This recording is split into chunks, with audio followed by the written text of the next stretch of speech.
छत्रपती शिवाजी महाराजांची जयंती आज आग्र्याच्या किल्ल्यामध्ये या ठिकाणी मोठ्या उत्साहात साजरी केली जाते.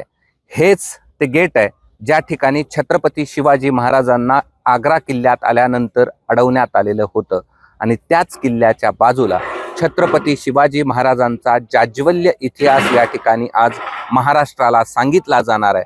म्हणजे छत्रपती शिवाजी महाराजांची जयंती मोठ्या उत्साहात या ठिकाणी साजरी केली जाणार आहे. त्याचीच तयारी या ठिकाणी आपण पाहू शकतो. ही तयारी या ठिकाणी केली जाते.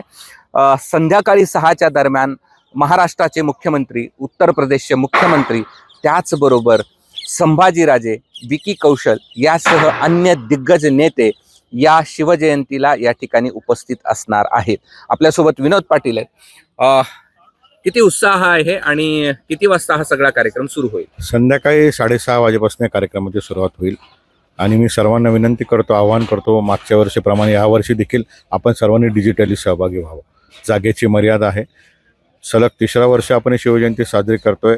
सांस्कृतिक कार्यक्रम आहे आणि त्याचबरोबरीने आग्रा आणि छत्रपती शिवाजी महाराजांचं काय नातं आहे हे दाखवण्याचं काम आजच्या संध्याकाळी आपल्या शिवजयंतीत दिसेल. परंतु प्रश्न असा आहे की छत्रपती शिवाजी महाराजांची जयंती साजरी करत असताना नेमकं काय संदेश दिला पाहिजे, या भावनेने सर्व शिवभक्त आज या ठिकाणी एकत्र येत आहे. उत्साहात आम्ही शिवजयंती साजरी करू आणि मला अभिमान आहे, आनंद आहे की ह्याच किल्ल्यामध्ये जिथे छत्रपती शिवाजी महाराजांचा आवाज थांबवण्याचा प्रयत्न केला, महाराजांनी स्वाभिमान दाखवला, त्याच किल्ल्यामध्ये माझ्यासह सर्व शिवभक्त छत्रपती शिवाजी महाराज की जय घोषणा देतील. यापेक्षा आनंद आम्हाला मोठा असू शकत.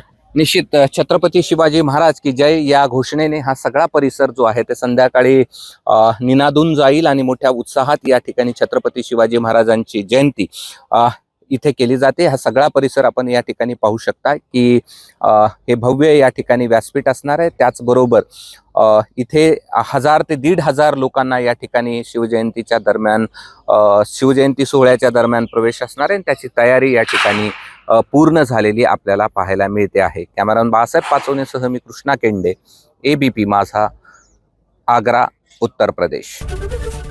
एबीपी माझा, उघडा डोळे बघा नीट.